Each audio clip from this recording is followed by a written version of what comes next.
En los siguientes minutos vamos a revisar un proceso de management que nos permite manejar el equilibrio dentro de un contexto que muchas veces las personas que lideran o conducen las empresas y las organizaciones eh, de negocios suelen percibir como caótico o por lo menos con una dinámica que muchas veces excede la comprensión y la capacidad de reacción.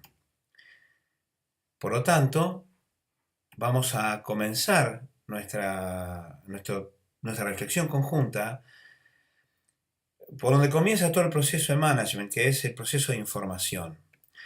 El proceso de información se basa en la observación de los hechos. Es una parte bien importante del proceso de management porque aquí lo que se produce es la selección de los datos que van a formar parte de nuestra reflexión. Esta selección de datos nos conduce invariablemente a una reflexión. Esta reflexión está fuertemente influenciada por los modelos mentales, ese conjunto de supuestos y creencias que determinan cómo vemos el mundo y cómo tomamos acciones en él, o bien también aquel lugar, el sitio en donde nuestro cuestionar se detiene. Y por otra parte, están fuertemente influenciada esta reflexión por los valores, es decir, ese conjunto de opiniones maestras que determinan lo que nos parece bien y lo que nos parece mal, y que de alguna manera, por supuesto, luego terminan conformando la ética de cada una de las personas. El proceso de reflexión desemboca invariablemente en el desarrollo de la inteligencia, comprendiendo la inteligencia por esa habilidad que tienen los seres humanos para poder distinguir, hacer distinciones en un dominio de acción determinado, poner esas distinciones al servicio de la obtención de los logros que se han autoimpuesto, respetando los valores que han elegido como guía de acción para su vida.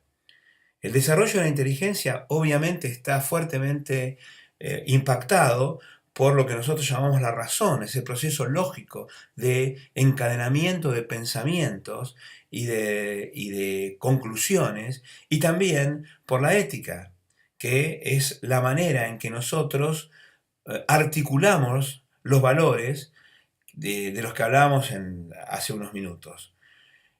Es decir, la ética y la razón terminan desarrollando la inteligencia, que es el producto natural de la reflexión.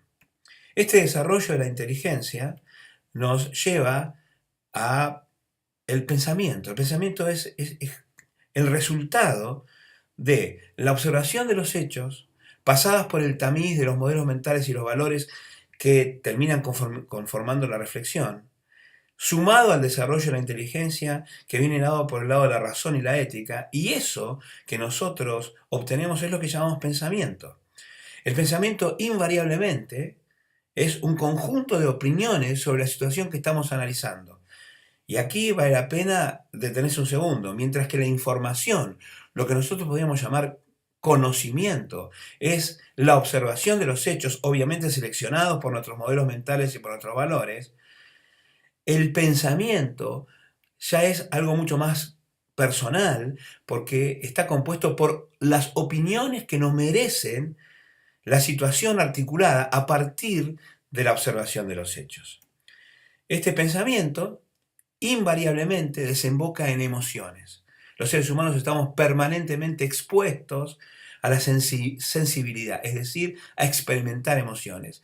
Todo evento, toda situación, todo conjunto de hechos que por una u otra manera elegimos destacar y por lo tanto forman parte de nuestra reflexión, terminan generando algún tipo de emoción. Esta emoción es la que conduce luego a la toma de decisiones. Y aquí un punto muy importante en el proceso de management, porque de alguna manera estamos creando un eslabón, tal vez el eslabón perdido, entre, por un lado, la razón y por otro lado, las emociones. Y la verdad es que en todo proceso de decisión, en todo proceso decisorio, intervienen tanto una como las otras. Es decir, interviene el pensamiento e interviene la emoción. Intervienen las opiniones sobre la situación que invariablemente nos depositan en emociones y estados de ánimo que son consecuencia de las opiniones que cada uno de nosotros nos formamos sobre la situación. Invariablemente, estas emociones impactan en las decisiones que tomamos. Y esas decisiones, luego, desembocan en la implementación. La implementación es ese conjunto de pedidos, ofertas, promesas, manejos de compromisos que conforman el día a día de una organización. Y que sin ellos, o en la ausencia de ellos, sería imposible obtener resultados. Vale la pena destacar que mientras todas las flechas que van llevando de uno a otro estadio del proceso de management son flechas que, como ustedes ven, han sido dibujadas en forma entera, la última, en forma punteada, está recordándonos que hasta la implementación todo depende de nuestras propias acciones. Luego, entre la implementación y los resultados que efectivamente se obtienen, hemos tenido la prudencia de poner una línea punteada porque estamos significando que allí aparecen los otros, aparece la incertidumbre, aparece la competencia, aparece un conjunto de decisiones de otros agentes económicos que terminan impactando sobre la posibilidad nuestra de conseguir o no los resultados. Mientras que la información determina la reflexión determina el desarrollo de la inteligencia, el desarrollo de la inteligencia determina el pensamiento determina las emociones determinan las decisiones y las decisiones determinan la implementación sugiere, predispone, pero no determina los resultados. Esa es la esencia finalmente del mundo de los negocios. Una vez obtenidos los resultados, estos resultados se convierten en la nueva información, porque viene el proceso de revisión. ¿Cómo nos fue? ¿Qué es lo que hemos logrado? ¿Hemos alcanzado nuestros objetivos? Es decir, el resultado obtenido se vuelve en un proceso circular como elemento de la nueva información. Esta nueva información, que forma siempre parte del espacio de la observación, será la que nos conduzca a una nueva reflexión, a un nuevo desarrollo de inteligencia, etc. Es decir, estaremos instituyendo un círculo de aprendizaje permanente que es esencial en el proceso de management. Este espacio de observación está dado entonces por la observación de los hechos y vale la pena darse cuenta que lo que va luego de la reflexión a las emociones es lo que es dado en llamar el espacio de la estrategia. Y aquí hay una distinción también importante en el mundo del management. La estrategia es todo ese proceso de reflexión donde participan los modelos mentales, los valores, la razón, la ética, que articulan el pensamiento y que conducen a la emoción. Y fíjense que hemos incluido a la emoción dentro del espacio de la estrategia porque existe una estrategia de las emociones. Ese espacio de estrategia es lo que termina predisponiendo luego a el espacio de la autoridad en el cual tomamos la decisión. ¿Por qué hemos dicho o por qué sugerimos el nombre de espacio de autoridad? La decisión precisa simplemente de alguien que tenga la autoridad para hacer esa declaración. La decisión es siempre una declaración y por lo tanto su fuente, su origen es la autoridad.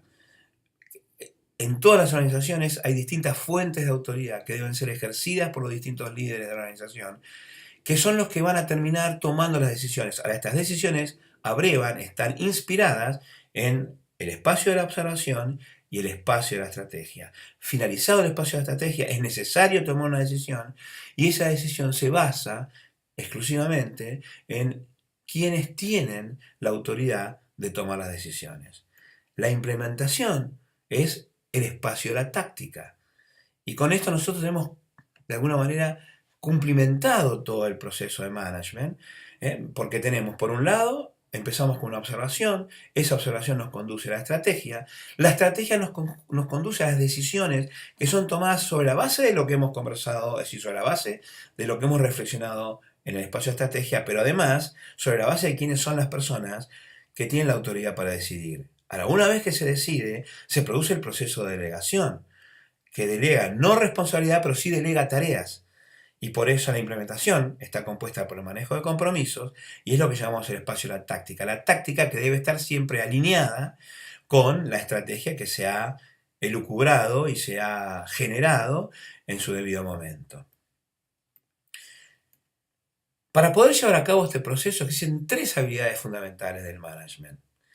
El primero es el desarrollo de la inteligencia, como hemos visto. Es decir, todo el proceso que tiene que ver con la reflexión, con la articulación del pensamiento, con la elaboración y la exploración de las ideas, entender los motivos, exponerlos, indagar, hacer las preguntas debidas. Todo esto tiene que ver con el desarrollo de la inteligencia. Y como verán, dado que es una habilidad, la inteligencia puede desarrollarse, es decir, puede uno volverse más inteligente.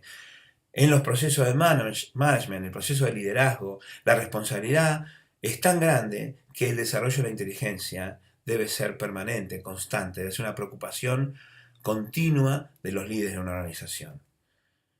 La segunda gran habilidad es manejar estratégicamente las emociones, porque sigue cronológicamente en el proceso de management. Necesitamos desarrollar la inteligencia para reflexionar y para llegar a las mejores conclusiones y necesitamos manejar las emociones a las que esas conclusiones nos conducen para luego sí poder tomar las decisiones más correctas. Y una vez tomadas esas decisiones, lo que necesitamos es comunicar con efectividad.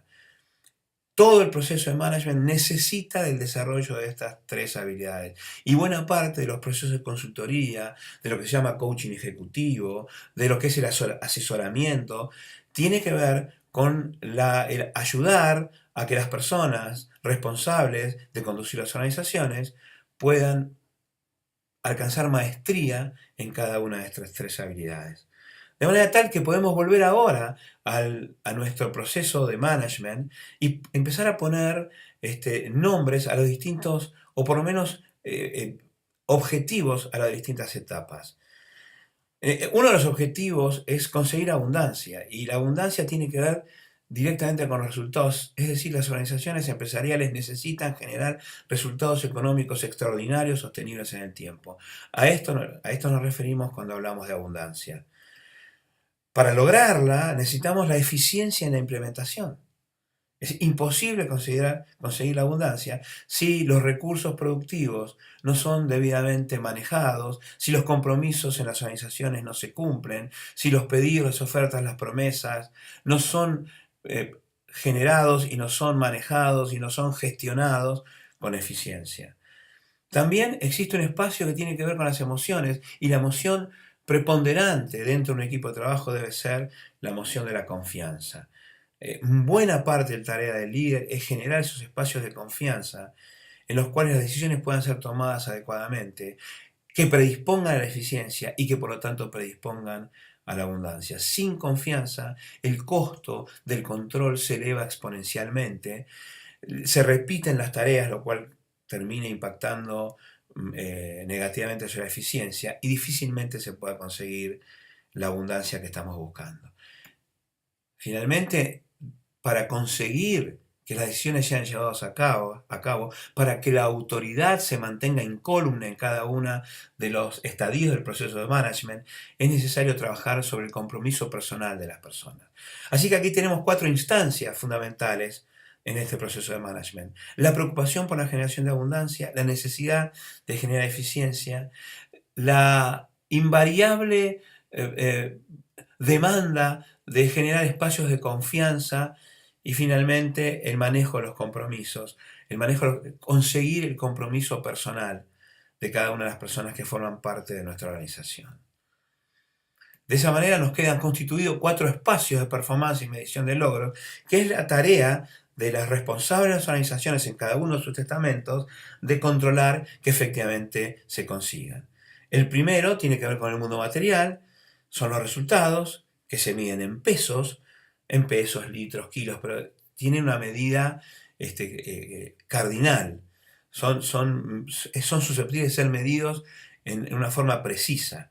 Y, como habíamos dicho, el objetivo en el espacio de resultados, es generar abundancia.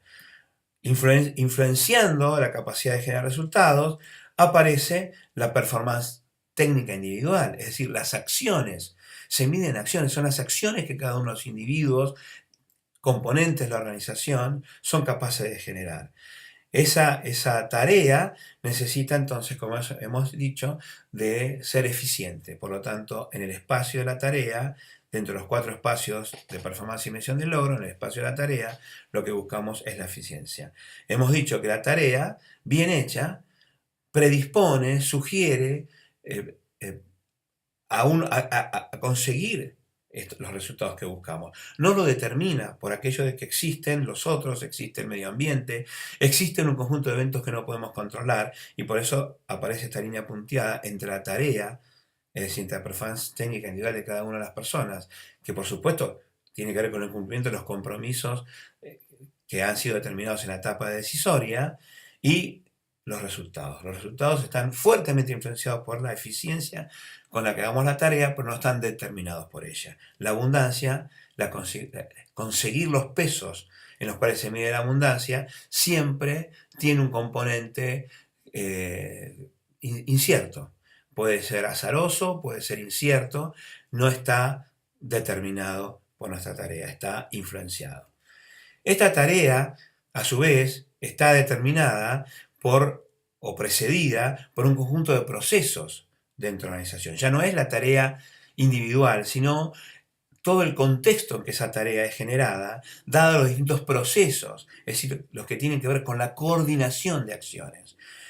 Y los procesos que coordinan las acciones dentro de la compañía, dentro de la organización, ya no se miden en acciones, se miden en interacciones. Y es de destacar que este prefijo inter, por supuesto que complica enormemente el proceso de liderazgo, porque lo que hay que hacer es coordinar las acciones de distintos agentes económicos que trabajan en la organización y que por supuesto tienen objetivos que son grupales, pero también objetivos que son individuales. O sea que el proceso de coordinación necesita entonces de la generación de confianza. Es por eso que necesita la generación de confianza, porque necesita que las personas coordinen acciones muchas veces encontrando en principio y en la superficie objetivos que no siempre están alineados debidamente, o por lo menos en principio no están alineados. Es tarea del líder alinear esos objetivos y lograr la coordinación. Obviamente la coordinación determina la eficiencia en la performance técnica individual. Y finalmente tenemos el espacio de los objetivos personales, de los cuales uno no puede ignorar, cuando dirige una organización, que las personas los tienen. Todas las personas trabajan para cumplir los objetivos de realización personal y por eso están dentro de una organización. Y lo que buscan es, cada uno de ellos y a su manera, la felicidad. Ignorar que las personas trabajan para conseguir su felicidad individual es estar ciego a un fenómeno humano, y el manager que no contemple esto, que no comprenda esto, estará actuando en un espacio nublado, un espacio confuso. No podrá explicar y explicarse un montón de situaciones que ocurren en la organización. No se trata de ser blando, no se trata de ser naif, se trata de entender que las personas trabajan finalmente para conseguir su propia felicidad personal. Y es por eso que es tarea del líder lograr el compromiso. El compromiso tiene que ver con que la persona sienta que es allí, en ese lugar, que va a conseguir sus mejores resultados, no solamente grupales, sino, sobre todas las cosas, individuales. Y esto es finalmente el proceso cumplido, terminado. Los 4 espacios de performance y medición de logros, que son dirigidos a la búsqueda y obtención de resultados en el mundo material, están concatenados desde un objetivo personal a través de procesos y a través de una tarea individual. Es tarea del líder, del responsable, elaborar un proceso que encadene estos 4 espacios y que no sacrifique uno en función de los otros. Porque esta es una de las grandes falencias, y por qué no falacias, en el proceso de management. Creer que puede conseguirse resultados a como dé lugar, o que lo único que importa es la eficiencia, o que no importa si tengo que traicionar la confianza con tal de conseguir resultados. Cuando un líder supedita la obtención de resultados en uno de los procesos para conseguirlo en otro de los espacios de performance, estará condenando a la organización. Es tarea del líder mantener equilibrados estos 4 espacios de performance y medición de logros.